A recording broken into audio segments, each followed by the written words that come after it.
take a listen to Marketplace, and they're going to help it. They're going to help us break it all down. This is WBEZ. Marketplace is supported by Intuit QuickBooks, integrating payroll, time tracking, human resources, and more in one connected system. More at quickbooks.com/workforce. Hey, I need a good word to describe an economy that is slowing, but where prices are rising. Anybody have any ideas? From American Public Media, this is Marketplace. Marketplace is supported by Amazon Business. Amazon Business offers smart business buying, which uses AI-driven tools to perform time-consuming procurement tasks, helping to simplify complex processes and streamline workflows. Learn more at amazonbusiness.com. And by Revenued, providing working capital for businesses whose cash flow is holding them back. Revenued approves businesses based on revenue, not credit, with funds approved and available in a day. More at getrevenued.com. And by GEP, with the AI-native GEP Quantum Intelligence Procurement and Supply Chain Software Platform and domain-intensive procurement and supply chain strategy consulting, GEP helps companies advance toward autonomous procurement and supply chains.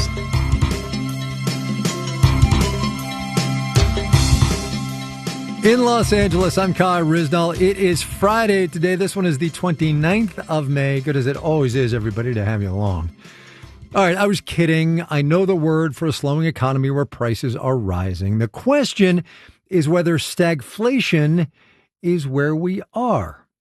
So let us discuss. Test my premise, if you will. Amara Mokwe is at Bloomberg. Sudeep Reddy is at MS Now. Hey, you two. Hey, Kai. Amara, you get to go first. Let's see. GDP comes in this week at 1.6%, the revision for the first quarter, annualized, of course. PCE, the Fed's preferred measure of inflation, I'm required by law to say that phrase, comes in at 3.8%. It sounds like stagflation to me. Yeah, it's not. I think it's not really. It's not. You not don't really, sound convinced. All right, go ahead. No. It's not really feeling great. But I mean, I think like when you look at the consumer spending data, and that's I think really important because we know that's a key driver of economic growth. You know, we still got inflation adjusted spending that was up, right? So it's that's I think. And we saw the personal savings rate also fall to like its lowest level since mid-2022. And some people were flagging that, like, is this a sign that the consumer is finally cracking? I think the reason why people are sort of hesitant to say, okay, yes, we definitely have stagflation is because one of the things we know about the consumer in recent years is that Americans have proven really resilient through a lot of different shocks, a lot of different twists and turns in the economy. And so I think people are just it's like feeling like it's maybe too soon to say. People want to see how this situation in Iran plays out. It's really hard to get our arms around the situation because it seems like one day we're really close to a deal and then the next day maybe we don't have any kind of deal at all. And so I think people are really sort of waiting for that time factor to figure out, okay, is this going to wrap up soon or are we going to be dealing with a price shock that kind of endures? So I think that's the big question.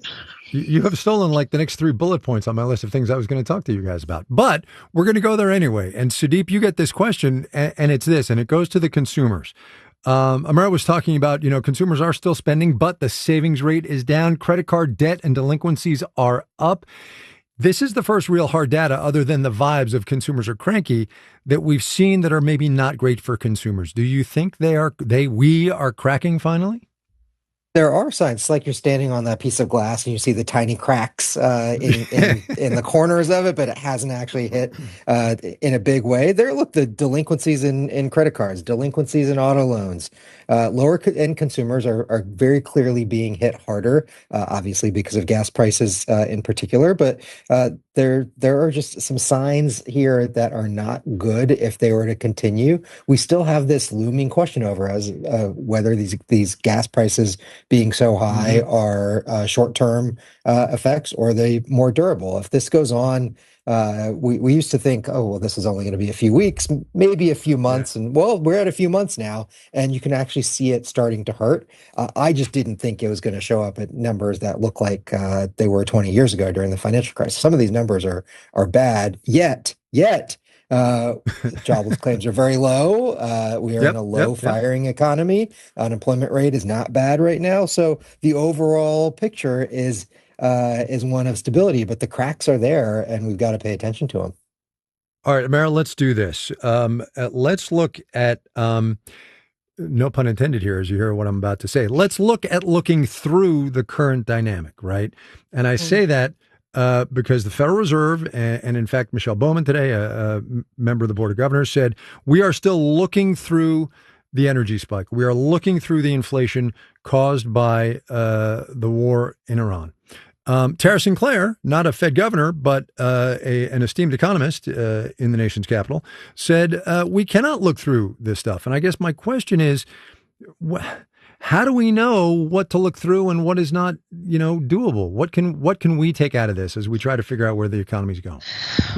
Well, I mean, deep well, sigh. Deep sigh. Yeah, That's two deep sighs. I mean, I think.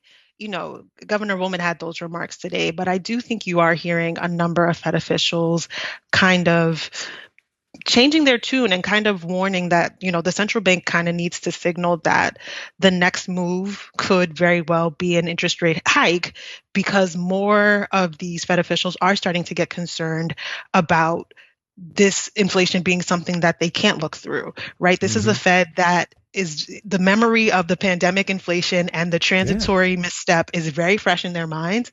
They have not been able to get inflation back down to their 2% target for 5 years now. And so I think you're seeing more and more Fed officials saying we're not going to have tolerance for inflation that looks like it is persisting, regardless of what like the traditional economic theories would say. Right.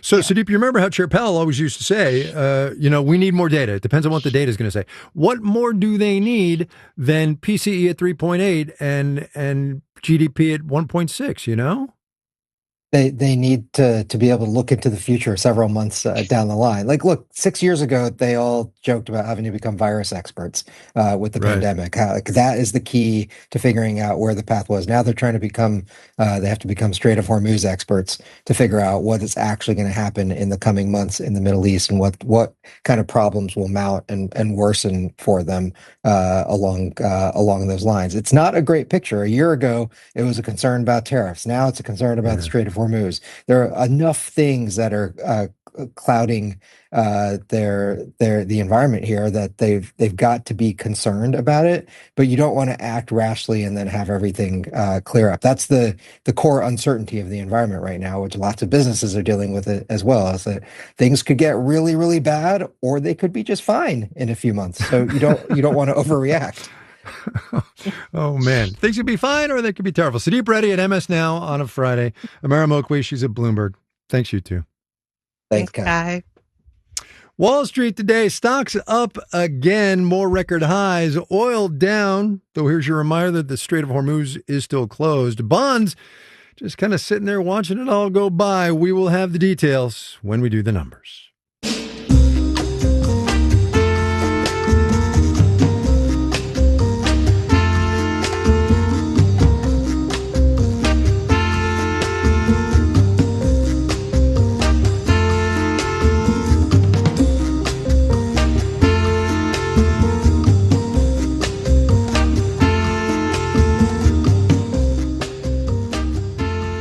There are, as you know, racial wage gaps in this economy. There are also a gender wage gap in this economy.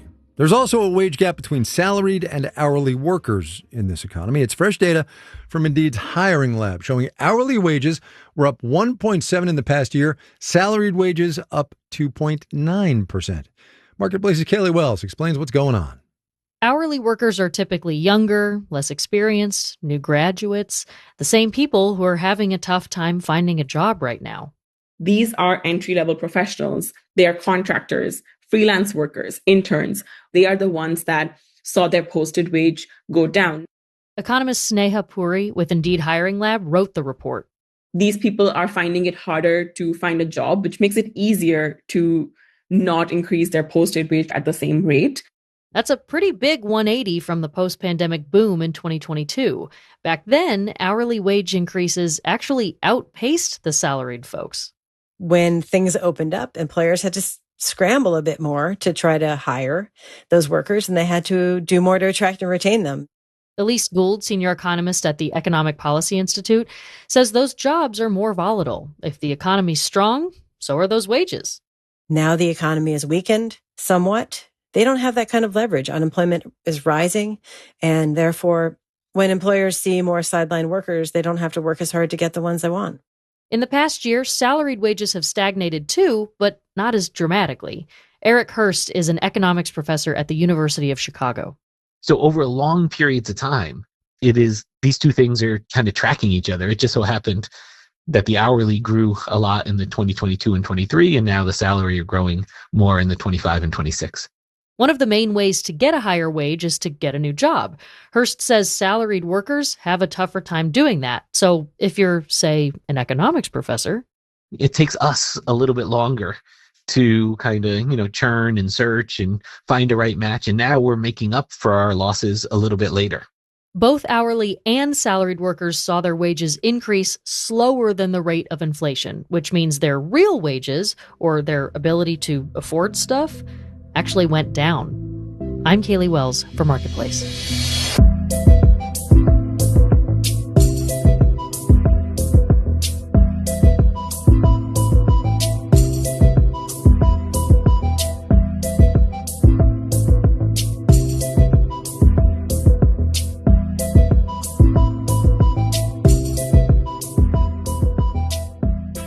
Here's a perhaps unheralded data point about this economy. Convenience stores account for more than a third of in-person retail stores in these United States. So says the National Association of Convenience Stores, big convenience, if you will.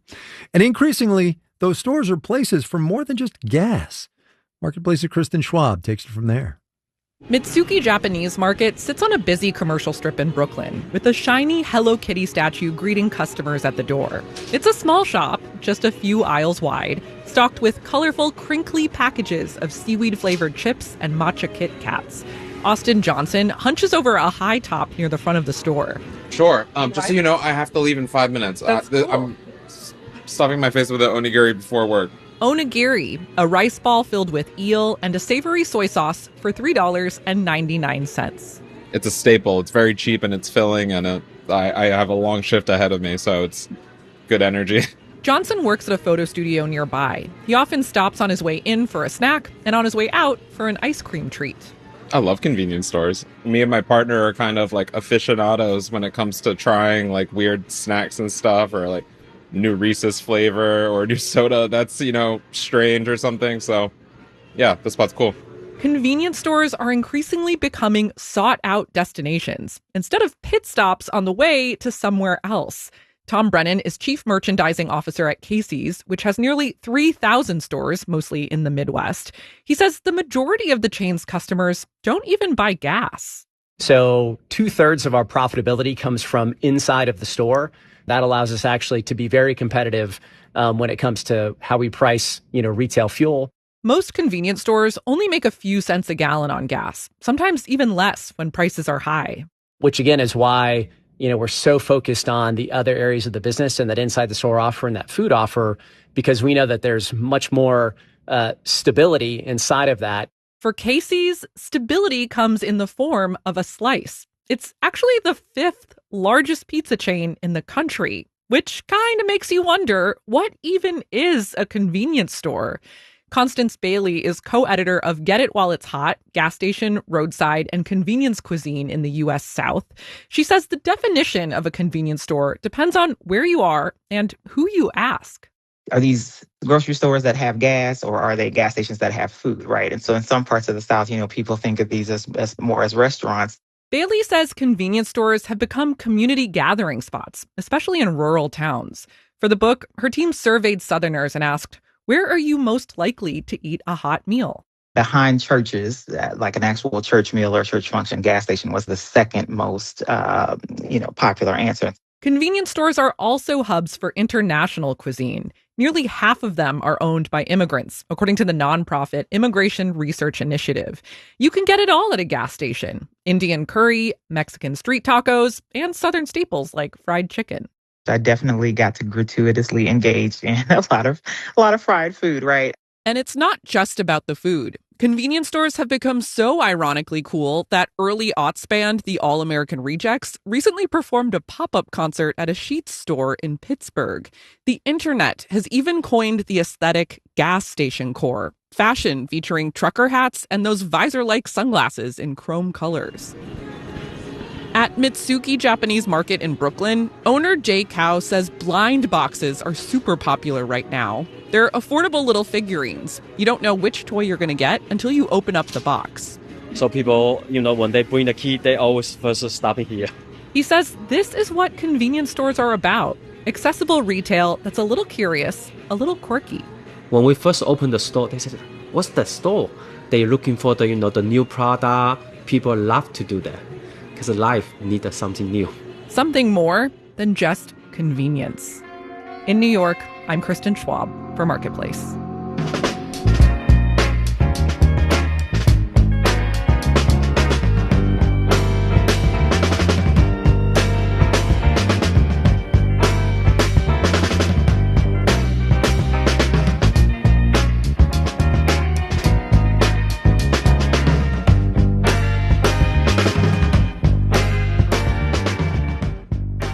Coming up. You literally get paid more than we do to go travel to different cities and move around. As always, though, there's a catch. First, though, let's do the numbers. Dow Industrials picked up 363 points today, 0.7%, finished at 51,032. The Nasdaq added 55 points, 0.2%, 26,972. The S&P 500 up 16 points, 0.2%, 75 and 80 there. For the week, the Dow rose 0.9%. The Nasdaq grew 2 4/10%. S&P 500 up 1.4%. More about the oil futures market in a second. Oil traders today, though, optimistic about progress on an Iran peace deal. Brent crude hovered around $92 a barrel. Had been up to about 114, if you remember. Stock market once again boosted by technology. After the bell yesterday, Dell reported its first quarter revenue was up 88% at 43 billion American dollars. Where'd all that money come from?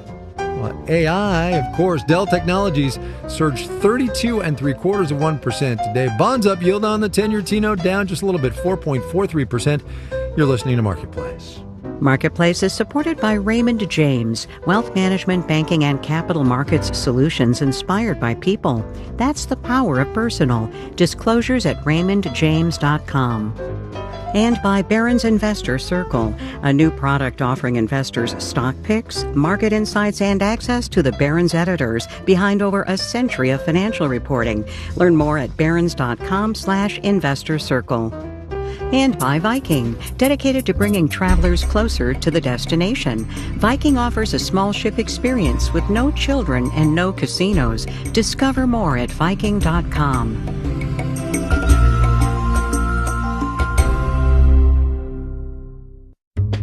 The headlines move fast. WBEZ stays with the story. That kind of journalism depends on you.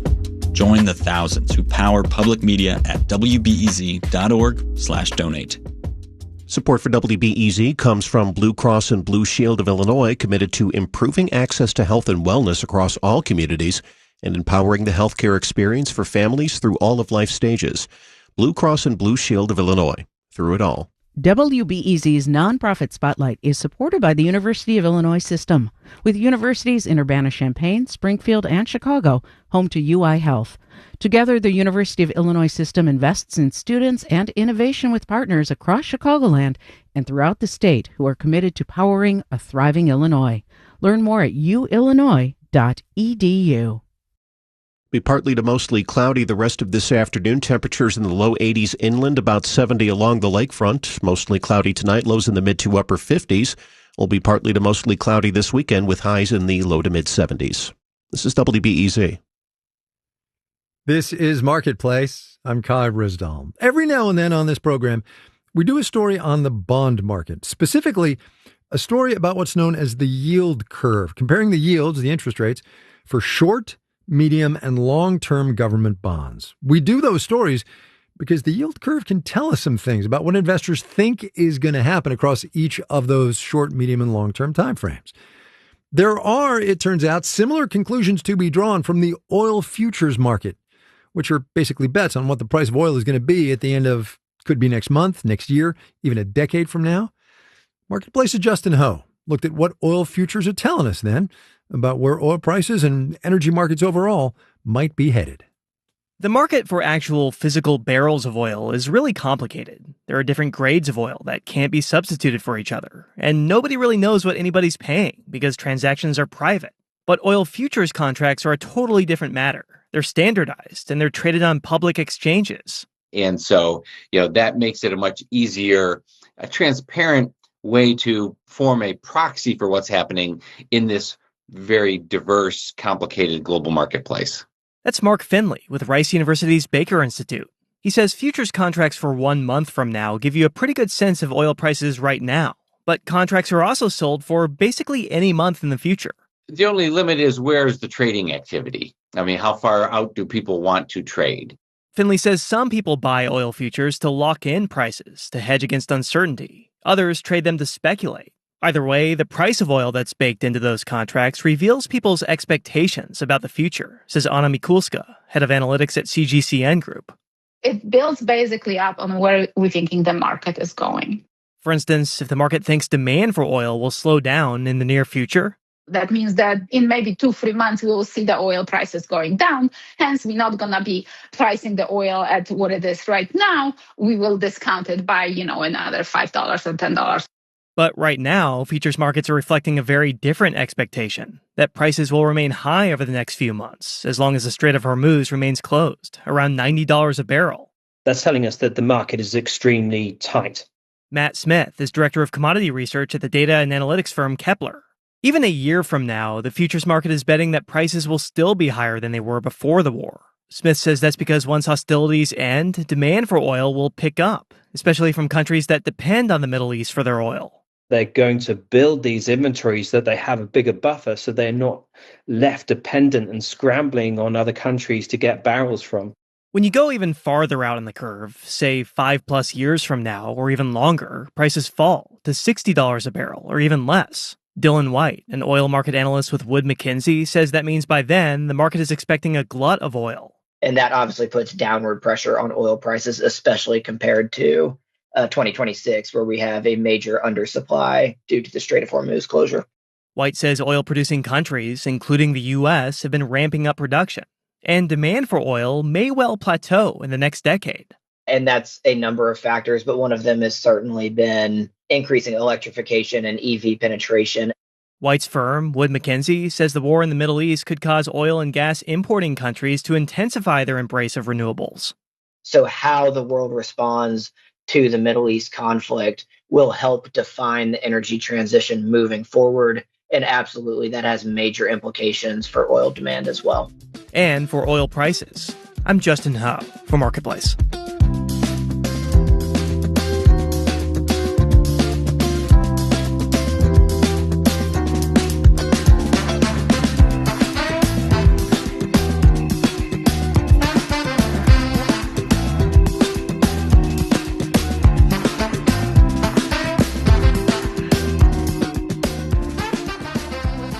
Back in the heyday of the pandemic economy, we were doing a whole lot of stories about travel nurses, RNs, moving from hospital to hospital to help fill gaps in workforce demand. According to a staffing industry analyst's report, travel nurse revenue peaked in 2022, $45 billion almost. Since then, the market has shrunk a bit, but as more healthcare workers are aging out of that slice of the labor force, there are still thousands of travel nurses roving around the country on those short-term contracts. So here with today's installment of our series, Adventures in Housing. My name is Emma Larson, and I'm a pediatric ICU travel nurse. I graduated nursing school in May of 2022. When I was a baby nurse, there were travel nurses at the facility I was working at, and I would kind of just pick their ear. And I quickly realized if my lifestyle did allow for it, it could be like the coolest thing ever. I was like, you literally get paid more than we do to go travel to different cities and move around and not be tied down to one place. So when I saw the opportunity for myself, I took the leap and haven't turned back yet. The travel contracts are typically anywhere from 8 weeks to 13 weeks in length with the option to extend. I started by going up to upstate New York. Then I was in Columbus, Ohio for a little bit. Spent some time in New York City. And now I am over exploring the West Coast in Phoenix, Arizona, and loving it out here so far. My permanent residence is in Florida. My husband and I, that's kind of our home base. He is flexible. He's able to work remotely, so he's able to come with me on these assignments, which is really cool. Housing during these travel assignments can be a little bit of a challenge. We have found some great apps that we use, mainly Furnished Finders. It offers fully furnished apartments for short-term leases. The challenge is that most travel nursing contracts are posted within a 4-week window. So it can be a little last minute and a little bit flustering trying to put all the pieces together. But I feel like that's kind of what you sign up for when you choose travel nursing. I feel like it takes a certain personality to be a travel nurse. You have to be extremely flexible, adaptable, but also know kind of when to stand up for yourself. I spend a good deal of time, especially the past few weeks as my contract here is wrapping up, searching for different contracts, talking with recruiters, doing interviews with the management at these facilities, and then also negotiating the pay packages as well once they do come in. So yeah, it's definitely like another part-time job in addition to your full-time nursing job. Kudos to all the travel nurses who travel alone. I feel like a lot of them get pets. They'll have like a companion dog to travel with, which is super fun. But yeah, being able to travel with my husband has been so much fun, especially before we settle down and have kids. I wouldn't trade it for anything. Emma Larson, she's an ICU nurse in Phoenix for now. Wherever you work or whatever you do, tell us about your adventure in housing. You can do it at marketplace.org.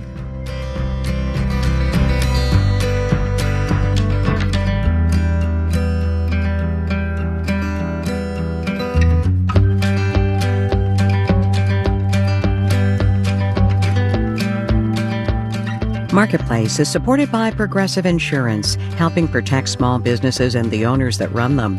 Whether a plumber, accounting business, or restaurant, Progressive can help with over 30 customizable coverages. Online quotes available in as little as 6 minutes at progressivecommercial.com.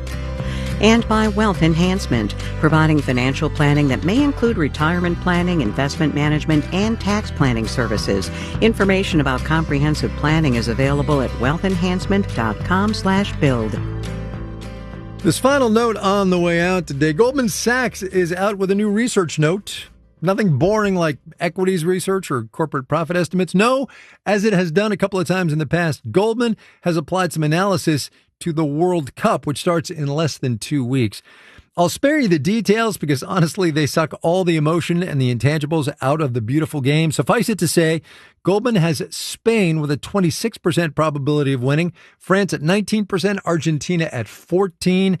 And just because of the way the knockout stage brackets work, Goldman says it's Spain over Argentina in the final. I don't know if I agree with that. Our theme music was composed by B.J. Liederman. Marketplace's executive producer is Nancy Fargali. Joanne Griffith is the chief content officer. Neil Scarborough is the vice president and general manager. And I'm Kai Ryssdal. Have yourselves a great weekend, everybody. We will see you back here on Monday, all right?